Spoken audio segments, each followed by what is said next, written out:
17h, 19h, l'actu autrement. Avec Rosa Méziane et Malik Kétou sur Beurre FM.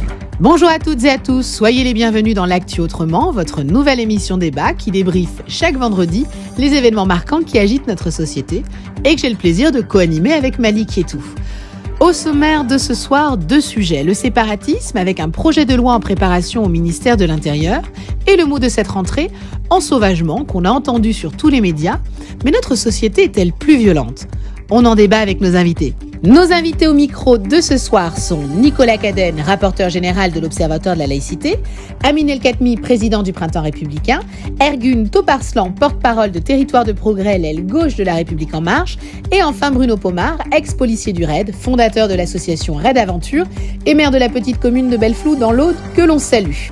Alors je vous le disais dans le sommaire, c'est le sujet de la semaine, la lutte contre le séparatisme. Malik. On va juste essayer de poser un petit peu le débat très rapidement. Le président de la République nous a déclaré avec un avertissement très clair que la République était fragile, que aucune aventure séparatiste ne pourra être tolérée.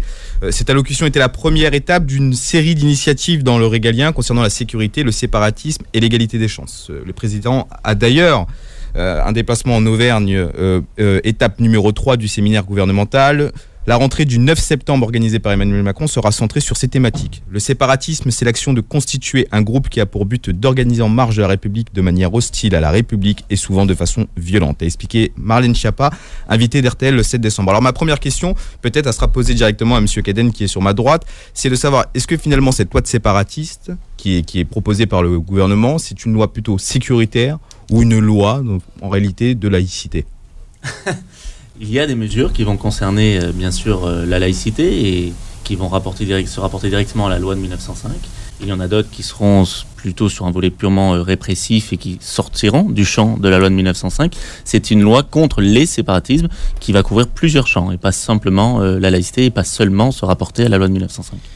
On peut évidemment toujours, c'est bien de parler des séparatismes, mais effectivement, on a pu constater ces dernières années, des mouvements sectaires viennent d'être cités, j'entends parler de la Corse, bon, effectivement, et il y a eu des attentats, les gilets jaunes. Évidemment, il faut à chaque fois traiter, dès qu'un groupe se constitue et se soumet à des règles qui ne sont pas les règles collectives de la République française, il faut évidemment les combattre. Bruno Pomar, la police, elle a déserté les quartiers populaires. Aujourd'hui, on n'est plus capable de faire régner l'ordre avec l'uniforme. Et ça devient de plus en plus compliqué, on le sait. Les violences sont de plus en plus nombreuses dans les quartiers, effectivement.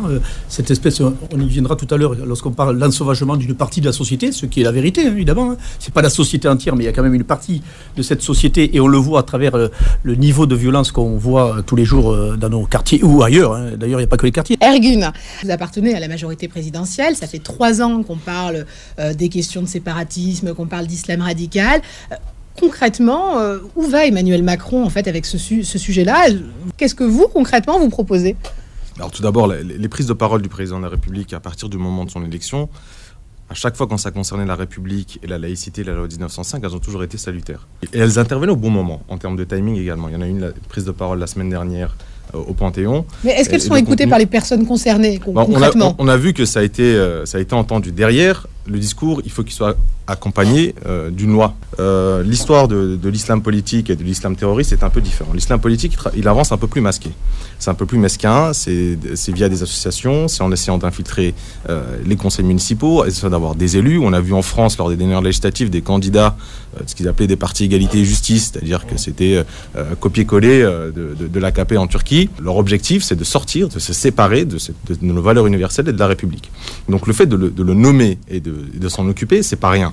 Aujourd'hui, les tentatives fortes de séparation entre la République et de certains groupes, il ne faut pas se le cacher, ça se fait via l'islam politique et des groupes terroristes. Les groupes terroristes, c'est un peu plus direct et brutal parce que c'est des actes terroristes qu'on peut palper, mais l'islam politique, lui, il avance en sous-marin et à chaque fois, il se sert de la misère sociale, il propose une alternative à la République à chaque fois, c'est-à-dire par des trucs tout compte, de l'aide alimentaire, de l'aide aux devoirs, ils organisent tout ça, et dès qu'il y a la République qui un peu ressort de certains quartiers, etc. Eux, ils viennent tout de suite, il y a une association, une organisation, et comme par hasard, certains moyens dont on n'arrive pas à savoir l'origine, etc. Et la loi, là, je l'espère, va nous permettre de contrôler mieux ça. N'importe quelle association devra signer certaines chartes, devra s'engager dans le fait de se retrouver dans la loi de 1905 et de la République française. Et je pense que ça va être important et salutaire pour notre pays. On a la liberté de créer des associations en France, tant mieux. Derrière, le contrôle et le suivi est un peu plus compliqué. Mais c'est vrai qu'à partir d'un moment où une association s'organise, elle va demander des subventions à sa commune à quelques semaines ou quelques mois des élections municipales. Et par la bonne idée, il y a beaucoup de membres dans une association, etc. Ils vont proposer à l'équipe sortante. On est sur du clientélisme, là. C'est ce que vous décrivez un petit peu. Ça existe aussi. C'est-à-dire que les moyens d'infiltration de ces organisations-là existent. Donc, à un moment donné, soit on pose un certain cadre, certaines règles, on leur impose certaines choses, ou bien on laisse faire, on continue à se voiler la face là-dessus. Et c'est pour moi preuve d'une certaine naïveté politique. Et c'est pas ce qu'on peut reprocher à la majorité actuellement. Qu'est-ce que tu proposerais pour que justement les élus s'engagent aussi à ne pas tomber dans le clientélisme? Tu as tout à fait raison. Les élus sont soumis au même droit que tout le monde, y compris que les associations, et ne doivent pas en effet, par exemple, subventionner du cultuel sous couvert de culturel. C'est alors qu'est-ce qu'on fera? C'est pour ça, par exemple, enlever le mandat. Bien sûr, attention. C'est pour ça, par exemple, que donc on prévoit des mesures qui obligent à clarifier la situation. Et si du coup, dans cette situation clarifiée, on constate que l'élu continue de subventionner du cultuel, eh bien, effectivement, il est sanctionné. Il est sanctionné par le tribunal administratif, évidemment. Il n'y a pas un risque de glissement, au final, de neutralité à l'égard des citoyens, des individus, notamment dans le cadre du travail? On sait qu'il y a eu diverses affaires polémiques. Amine El Khatmi. Non, il n'y a pas de risque. Si les choses sont dites clairement, il n'y a pas de risque. Aujourd'hui, voilà, moi je considère qu'il faut faire évoluer une situation. Et notamment pour une raison, parce qu'il faut arrêter de nous raconter des ragots sur les élus. Ils exposent leurs croyances parce que c'est pour afficher leur foi. La plupart, c'est par clientélisme. On peut parler de tous ces élus, moi je peux vous en citer plein, de banlieues parisiennes. Bonne fête de l'Aïd à tous les amis musulmans de la ville, et vous mettez la ville.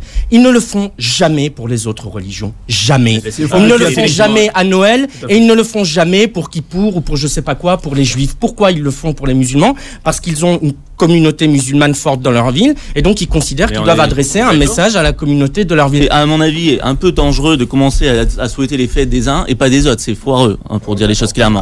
On est tous d'accord. Parce que tout simplement, dans un système laïque, en effet, que l'on soit 10 à croire en quelque chose ou 10 millions à ne pas croire en quelque chose ou à croire autre chose, on doit être considéré exactement de la même façon. Donc soit on les souhaite toutes, soit on n'en souhaite pas. Voilà, exactement. Mais là, on est tout à fait d'accord avec ça.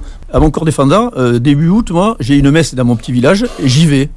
Mais j'y vais même pas parce que je suis catholique ou quoi que ce soit.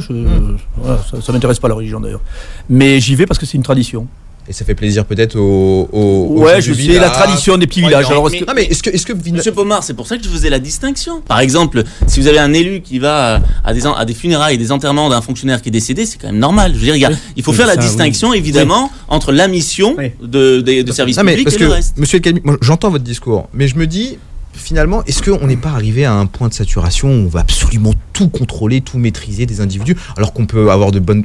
C'est-à-dire, on part souvent du prisme où les gens ont des mauvaises intentions, et des fois on peut se retrouver dans une ville où on a une communauté musulmane, une communauté juive, une communauté chrétienne, et puis ça se passe très bien, puis on peut rencontrer le rabbin, on peut rencontrer le curé, et puis des fois avoir même un discours, et puis c'est important de les rencontrer, de discuter avec eux, parce que souvent de couper le lien entre la République et les élus sous prétexte de laïcité, et ben c'est là où on laisse installer des mauvaises choses. Je sais pas, c'est mon avis sur le sujet. Et la laïcité, c'est pas nier l'existence des religions, on ne les nie pas. Le président de la République, il reçoit le grand recteur de la mosquée de Paris, il reçoit le grand rabbin de France, il reçoit les autorités religieuses font partie au même titre que les autorités, les acteurs économiques, culturels, sportifs, des acteurs d'une ville. Et donc, quand vous dirigez une ville, vous leur parlez, mais entre ça, qui est la gestion d'un territoire et donc de toutes ses composantes, y compris ses composantes religieuses, et le fait d'afficher ses convictions quand on fait de la politique dans un mandat, dans l'accomplissement de son mandat. Vous, là, c'est la limite. Là, c'est la limite. Absolument. Vous, c'est...